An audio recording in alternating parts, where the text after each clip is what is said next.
Hi everyone, welcome back to my channel. Radhe Radhe, जय श्री कृष्णा। तो ये पहला वीडियो है जो कि मैंने रियल टॉक संडे के लिए बनाया है। इस पे मैं हमेशा कुछ ऐसी चीज़ें इंक्लूड करूँगी जो आप हमेशा जानना चाहते हैं या पूछना चाहते हैं और मैं जवाब नहीं दे पाती हूँ। तो चलिए शुरू करते हैं आज का वीडियो। आई होप कि आपको पसंद आएगा। बहुत सारे लोगों के बहुत सारे सवाल होते हैं जिनका मैं जवाब नहीं दे पाती थी, तो इस तरीके से 2-3 सवालों के जवाब मैं हर संडे को देने की कोशिश करूँगी। तो सबसे ज़्यादा जो सवाल आता है आजकल वो है, आप कहाँ से हैं? आप वृंदावन से हैं? आप कहाँ से हैं? तो मैं जो हूँ तो लखनऊ से। लखनऊ से मतलब कि मेरा मायका, मम्मी पापा, मम्मी तो नहीं रही है, पापा हैं, जो घर है वो यहीं पे है। तो मैं लखनऊ से हूँ, लेकिन वृंदावन से भी मेरा बहुत स्ट्रॉन्ग कनेक्शन है।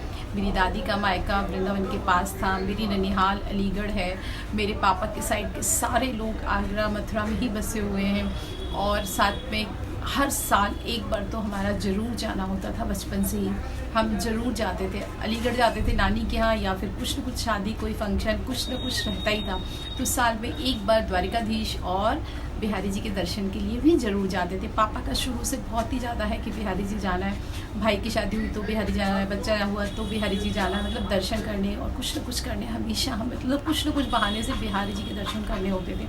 तो साल में एक बार तो ज़रूर जाते थे। एक चीज़ हो गई। प्लस दादी से मैं बहुत ज़्यादा अपनी अटैच थी। तो दादी जो है, मायका उनका ब्रज का था, वृंदावन के पास में थी। उनकी कहानियों में उनके भाइयों की, मतलब जो पापा के मामा जी लोग थे, मथुरा में थे वो और आगरा में थे, तो उन लोग की कहानियाँ और सारी बातें, तो बचपन इसी में गुजरा। मतलब ब्रज की बातें सुन के और वहाँ की कहानियाँ सुन के। और भगवान की बहुत असीम कृपा रही मुझ पर कि मैं शादी के बाद भी वृंदावन से अटैच हो गई, क्योंकि मेरे मम्मी जी पापा जी ने, जो लखनऊ के ही हैं, लेकिन उन्होंने वहाँ पर 10 साल पहले घर बना लिया और वो वहीं पर रहते हैं। और पूरी फैमिली बहुत ज़्यादा डिवोटेड है। और मेरे हस्बैंड, जो कि मेरे कहा जाए तो सबसे पहले गुरु है मेरे स्पिरिचुअल पाथ पे, जो मैं एक छोटा सा स्टेप लिया है, मैंने जो भी लिया है या जिस भी रास्ते पे चल रही हूँ, उसमें सबसे पहले उन्होंने ही मुझे आगे बढ़ाया। तो पूरी फैमिली ही डिवोटेड है, पूरी फैमिली ही लगी हुई है वृंदावन में। तो मैं भी उस फैमिली का छोटा सा हिस्सा हूँ, तो मैं भी हूँ। और घर तो मेरा वृंदावन ही है। अब मैं वृंदावन की ही कहूँगी अपने को। लखनऊ है लेकिन वृंदावन ही है। और अभी भी जैसे लखनऊ आए हैं लेकिन फिर वापस जाना है, पता है। और बच्चों को भी अभी ये रहता है कि लखनऊ में हम आए हैं, अब वापस हमें फिर वृंदावन जाना है। तो अभी भाई की शादी है, जैसा कि मैंने कुछ वीडियोज़ में बताया है। तो शादी के बाद तो जाना ही जाना है, लेकिन उसके पहले भी जाना है। दिवाली है, दिवाली भी घर की होगी। तो ये सारी चीज़ें हैं। तो मैं हूँ लखनऊ की, लेकिन अभी वृंदावन की हो गई हूँ। तो बस ठाकुर जी की असीम कृपा है और आप सभी का इतना प्यार मिल रहा है, मुझे बहुत अच्छा लगता है। और एक अलग ही फीलिंग आती है, क्योंकि जिस चीज़ से आप रियल में जुड़े हो ना, मतलब ठाकुर जी, भगवान, वहाँ कुछ भी आर्टिफिशियल नहीं है। उस चीज़ से जो जुड़ाव है मेरा, वो रियल है। और उस चीज़ को अगर कोई पसंद कर रहा है तो बहुत अच्छा लगता है। तो बस मेरा जो जॉब है वो अब मेरा पैशन भी है और मुझे वो पसंद भी है। तो ये सारी चीज़ें मिलकर ना मुझे बहुत ही अच्छा फील कराती हैं। साथ में बहुत एक जो सवाल आया अभी कुछ दिनों से, 2-3 लोगों ने पूछा है, और कुछ तो बहुत ही बेढब से सवाल थे। मतलब बेढब इन द सेंस की निगेटिविटी वाले थे। तो मैंने उनको, मतलब मैं निगेटिविटी या टॉक्सिक जो भी चीज़ें होती हैं ना, उनको ध्यान ही नहीं देती, उनको एकदम हटा देती हूँ बस। क्योंकि पीसफुल रहना है तो ऐसी चीज़ों को आपको इग्नोर करना पड़ेगा।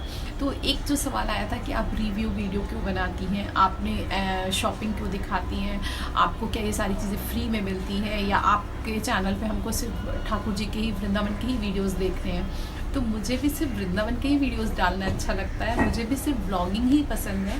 लेकिन क्या है ना कि 3 साल से ज़्यादा हो गए मेरे चैनल को, और YouTube की क्या कमाई है आप सभी को पता है। मैं कितना टाइम, कितना एफर्ट देती हूँ, लेकिन YouTube से बहुत कम पैसे मिलते हैं। और ये सभी को पता होगा कि जितने भी बड़े यूट्यूबर्स हैं वो भी पैसे YouTube से डायरेक्ट नहीं कमाते हैं, उनको भी जो है स्पॉन्सरशिप से ही पैसे मिलते हैं ज़्यादा। तो मेरा चैनल, क्योंकि मैं 3 साल से ज़्यादा हो गए हैं और बहुत ही मेहनत की है मैंने, तो अब जाके मुझे भी लगता है कि हाँ, थोड़ी सी कुछ इनकम होनी चाहिए। साथ में पापा जी या मम्मी जी या कोई पूछता है बेटा तुम्हें क्या मिल रहा है, तो लगता है कि पूरे टाइम इस पर लगी रहती है, मिलता क्या है, कुछ नहीं। सबसे इम्पॉर्टेंट चीज़, एज अ वुमेन हम शॉपिंग तो करते ही हैं, घर में हैं, शॉपिंग करेंगे ही, मेकअप की चीज़ें यूज़ करेंगे, कपड़े पहनेंगे, तो ये सारी चीज़ें तो यूज़ करेंगे ही। प्लस इसलिए मैं ये सारे वीडियोस, क्योंकि मैं रियल हूँ, जो मैं करती हूँ वही दिखाती हूँ यूट्यूब में। और मेरा चैनल एक्चुअली जो अगर देखा जाए रियल में तो व्लॉगिंग का ही था, तो व्लॉगिंग में तो सारी चीज़ें आ जाती हैं, आप क्या कर रहे हैं वो सब कुछ दिखाते हैं। अब स्पेसिफिकली मैंने सिंगापुर के वीडियोस डाले, स्पेशली मैंने वृंदावन के वीडियोस डाले, लखनऊ के डाले, तो जिस समय जिस जगह पे थी वहाँ के डाले। अभी मैं लखनऊ में हूँ तो लखनऊ के हो सकता है डाल दूँ, अभी अगर मैं फिर वृंदावन चली गई तो वहाँ के डाल दूँगी। तो वृंदावन के वीडियोस तो आपको हमेशा मिलेंगे, लेकिन बीच बीच में ये भी मिलेंगे। आप बस इस तरीके से समझो कि इतनी मेहनत के बाद में अगर मुझे थोड़ा सा मिल रहा है तो कोई बुराई नहीं है उसमें, उतना आप डिज़र्व करते हो क्योंकि आप इतनी मेहनत करते हो। और सबसे इम्पॉर्टेंट, जो लोग कहते हैं ना कि आपको फ्री में चीज़ें मिल रही हैं, दुनिया में कुछ भी फ्री में नहीं मिलता है, हर चीज़ की एक कीमत होती है। कीमत होती है, फिल्मी डायलॉग है, लेकिन हाँ कोई भी चीज़ फ्री में नहीं मिलती है। यहाँ कुछ भी फ्री में नहीं मिलता है, और फ्री में नहीं मिलता, कीमत होती है। तो क्या कीमत होती है? बहुत सारा हार्ड वर्क, बहुत सारी मेहनत। जो टाइम आप फ्री टाइम आपको मिलता है आप उसको यूट्यूब में लगा देते हो, मतलब रेस्ट नहीं करते हो आप, आपका जो लेजर टाइम है वो आप स्पेंड करते हो यूट्यूब के साथ में।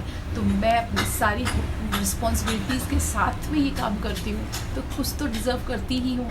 तो बस इसीलिए मैं वो प्रोडक्ट्स लेती हूँ जो मैं यूज़ करती हूँ। मैं आपको अगर अपना इनबॉक्स दिखाऊँ तो उसमें बहुत सारे मेल्स होते हैं, और बहुत बार मुझे बहुत सारे प्रोडक्ट्स के लिए नो कहना पड़ता है। बहुत सारे रीज़न है, टाइम नहीं है, दूसरा मेरा चैनल उस टाइप का नहीं है जिस पे मैं वो वीडियोस डाल सकूं। तो आप समझ सकते हैं। तो बस इतना समझिए कि अगर मैं वृंदावन के वीडियोस डाल रही हूँ, सिंगापुर के वीडियोस डाल रही हूँ, तो उसमें बीच में एक दो वीडियोस रिव्यूज़ के आ जाएंगे, एक दो अमेज़ॉन शॉपिंग आ जाएगी। तो आपको अगर देखना है तो देखिए, नहीं तो मत देखिए। लेकिन हाँ, मैं उतना डिज़र्व करती हूँ, मुझे ऐसा लगता है। तो आप बताइएगा डिज़र्व करती हूँ या नहीं, क्योंकि इतनी मेहनत के बाद अगर आपको इतना सा मिल रहा है तो आप डिज़र्व तो करते ही हैं। साथ में यूट्यूब की कमाई किसी ने पूछी थी अभी 2-3 बार लोग पूछ चुके हैं, लेकिन अभी रिसेंटली किसी ने बोला था मुझे कि आप यूट्यूब से कितना कमा लेती हैं। वो अभी भी कमेंट है, मैंने डिलीट नहीं किया है। तो कमा कितना लेती हूँ, अगर ढंग का कमा लेती तो यहाँ बता देती। बहुत ही कम मिलता है यूट्यूब से अभी, और आप सभी लोग चेकआउट करिएगा यूट्यूब से कितना मिलता है। बहुत कम मिलता है, जिनके बहुत सारे व्यूज़ होते हैं तब जाके अच्छी इनकम होती है। तो मेरी तो अभी बहुत ही कम व्यूज़ हैं, तो उस हिसाब से इनकम कुछ नहीं है। बस साल में इतना है कि छोटा मोटा मोबाइल खरीद सकती हूँ साल में। तो बस आप समझ लो कितनी मेहनत करती हूँ और उसमें क्या रिटर्न मिलता है। तो बस यही बोलना था। ये पता रहा था, एक थी किसी ने बोला था आप रिव्यू आपको फ्री में मिलता है इसलिए आप रिव्यू करती हैं। जी नहीं, फ्री में मिलता है इसलिए रिव्यू नहीं करते हैं। जो प्रोडक्ट्स मैं यूज़ करती हूँ उनका ही रिव्यू करती हूँ। जैसे कि वाव के प्रोडक्ट्स मैं यूज़ करती हूँ तो वाव का ही रिव्यू डालती हूँ मैं। इसके अलावा मुझे बहुत सारे और भी ऑफर्स आते हैं, लेकिन उनको मैं नहीं करती हूँ। और मैं उस टाइप का मेरा चैनल नहीं है मेकअप ब्यूटी का कि मैं हर समय मेकअप और ब्यूटी वाले वीडियोज़ डालूँ। मुझे पता है कि मुझे किस टाइप का मेरा चैनल है और क्या डालना है। जो मैं यूज़ करती हूँ, क्योंकि मेकअप मेरी लाइन नहीं है, ब्यूटी मेरा लाइन नहीं है, मैं उस पर एक्सपर्ट नहीं हूँ, मैं उसमें ज़्यादा कुछ नहीं बता सकती आपको। तो मेरी जो एक्सपर्टाइज़ है, मतलब मैं जिस चीज़ में अच्छी हूँ वो है व्लॉगिंग। तो मैं व्लॉगिंग ही आपके साथ शेयर करना चाहती हूँ, उसके अलावा कुछ भी नहीं। तो बस बीच बीच में ये छोटी मोटी चीज़ें आएंगी जिनको आप इग्नोर कर सकते हैं और मेरे अच्छे वाले वीडियोस देख सकते हैं जो आपको पसंद है। तो उम्मीद है आपके कुछ सवालों के जवाब दिए हैं मैंने। ऐसे ही कुछ सवालों के जवाब मैं नेक्स्ट संडे को देने की कोशिश करूँगी। थोड़ा सा सिंगापुर रिलेटेड होगा नेक्स्ट संडे का वीडियो। तो चलिए मिलते हैं नेक्स्ट संडे। उम्मीद है आपके सवालों के जवाब मैंने सही से दिए हों और आपको अच्छे लगे हों। तो नेक्स्ट संडे को मिलते हैं रियल टॉक संडे में। और कोई भी अगर आपका सवाल है तो नीचे कमेंट करके आप पूछ लीजिएगा। और वृंदावन के वीडियोस कंटिन्यू रहेंगे, रुकेंगे नहीं। हाँ, सिंगापुर में ब्रेक आ गया है क्योंकि सिंगापुर वीडियोस अभी मैं डालती ही नहीं हूँ। बिल्कुल मैंने अपने आप को ब्लॉक कर दिया है उधर से, क्योंकि नेक्स्ट संडे को उसका टॉपिक लूँगी। ओके, मिलते हैं नेक्स्ट वीडियो में। राधे राधे, जय श्री कृष्णा।